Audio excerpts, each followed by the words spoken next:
Bismillahirrahmanirrahim. Assalamualaikum warahmatullahi wabarakatuh. Hamdan wa syukran lillah wassalatu wassalamu ala rasulillah la nabiyya ba'dah Muhammadin ibni Abdillah. Rabbi syrah li sadri wa yassir li amri wahlul 'uqdatam min lisani yafqahu qawli. Amma ba'd.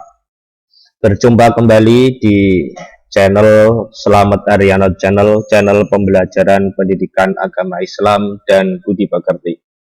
Untuk kesempatan kali ini di Selamat Arianto channel akan membahas tentang gerakan pembaharu Islam di Indonesia atau di Nusantara.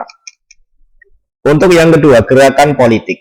Islam tidak dapat menerima penjajah dalam segala bentuk apapun. Perjuangan umat Islam dalam mengusir penjajah sebelum abad 20 dilakukan dengan kekuatan senjata dan bersifat kedaerahan. Pada awal abad 20, perjuangan itu dilakukan dengan mendirikan organisasi modern yang bersifat nasional, baik ormas atau organisasi sosial kemasyarakatan maupun orsospol atau organisasi sosial politik. Melalui pendidikan, ormas memperjuangkan kecerdasan bangsa agar sadar tentang hak dan kewajiban dalam memperjuangkan kemerdekaan. Dengan orsospol atau organisasi sosial politik, kaum muslimin memperjuangkan kepentingan golongan Islam melalui saluran politik yang diakui oleh pemerintah. Untuk mengetahui organisasi Nahdlatul Ulama dalam berpartisipasi dalam gerakan politik di Indonesia, saksikan video berikut ini.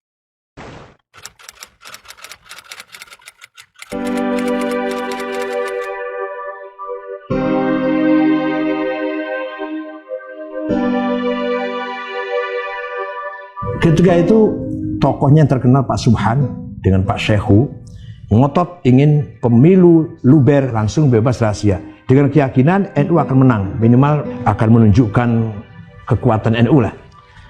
Ketika itu suasananya Pak Harto dan beberapa tokoh nasional, tokoh TNI, terutama Angkatan Darat tidak berkenan kalau NU itu menjadi partai pemenang. Maka dari Sekber Golkar, sekretariat bersama golongan karya yang di situ juga ada Pak Subhan di situ, kemudian dijadikan kendaraan, tidak mengatakan itu partai, tapi itu golongan karya dan golongan karyalah yang harus menang. Kalau menurut saya, dulu itu ada kekuatan sosial politik di Indonesia itu ada 6. PNI, Masumi, PKI, NU, militer. Setelah Bung Karno tidak ada, PNI tidak ada, Masumi tidak ada, PKI tidak ada, tinggal 2. Tentara bikin Golkar. Maka yang dijeleng-jeleng, yang ditekan-tekan itu NU. Pemilu pertama tahun 71 sudah diperlakukan begitu kejam, NU masih eksis. NU menjadi sasaran dari pemerintah Orde Baru pada pemilu tahun 71 dan seterusnya. Hal itu terjadi karena pemerintah masih menganggap NU masalah, ancaman, karena masih menginginkan negara berdasar Islam. Karena itu lalu dilakukan segala macam upaya, termasuk akhirnya dibonsaikan dalam P3. Dan betul-betul NU waktu itu sudah menjadi kecil secara politik. Ya, itulah sejarah perjalanan bangsa kita. Kita tidak usah mengungkit-ungkit itu ke belakang. Kita maafkan, tapi tidak bisa dilupakan. Atas nama pimpinan Majelis Permusyawaratan Rakyat, saya sampaikan selamat bersidang, selamat bermusyawarah. Semoga Allah Subhanahu wa Ta'ala senantiasa melimpahkan taufik dan hidayahnya kepada kita sekalian dalam rangka usaha pembangunan bangsa dan negara Republik Indonesia.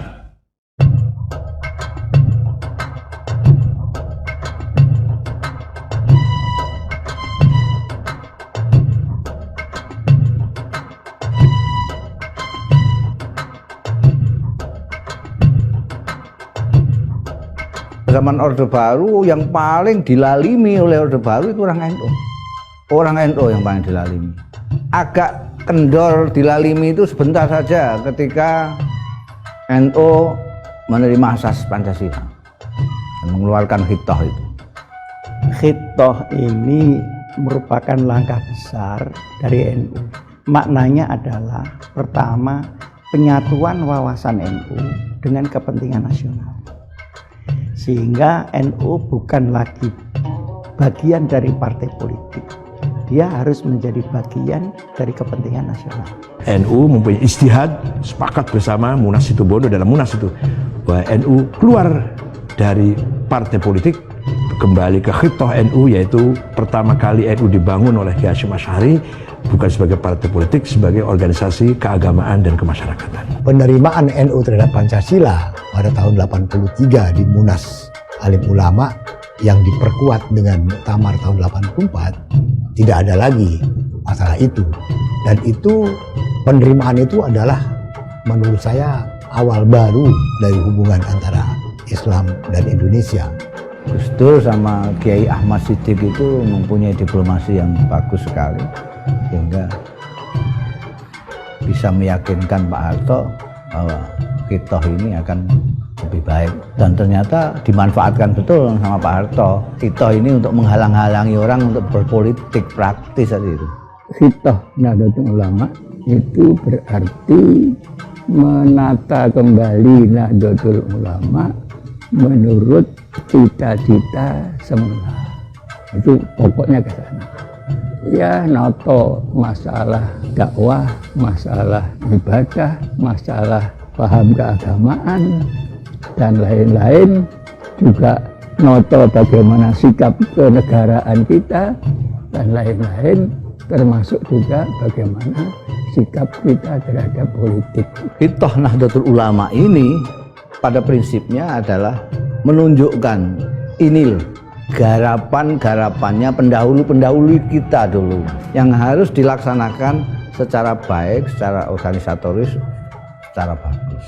Karena khitoh itu lahir pada zaman Indonesia sedang ribut berpolitik, ya. Banyak penafsir khitoh yang berdasar atas kepentingan. Karena momen pada waktu itu momen politik, sehingga khitoh sampai sekarang ini ada Rois Suriah yang mempunyai pikiran bahwa khitoh itu karena politik. Dulu ada Majelis 24 yang terdiri dari kiai-kiai, dari tokoh-tokoh muda dan lain sebagainya, yang mengadakan diskusi yang intens mengenai gimana NU ini kok jadi khidmahnya kepada umat kok tidak seperti dulu-dulu. Akhirnya Majelis 24 ini membentuk tim 7. Tim 7 yang diketuai oleh Gus Dur. Di dalam khitoh itu disebutkan bahwa khidmah Nahdlatul Ulama bisa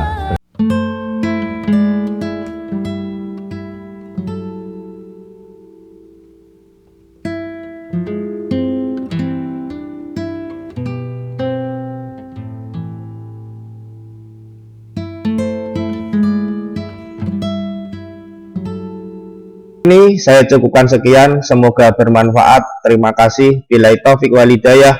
Sumaridho wal inayah. Wassalamualaikum warahmatullahi wabarakatuh.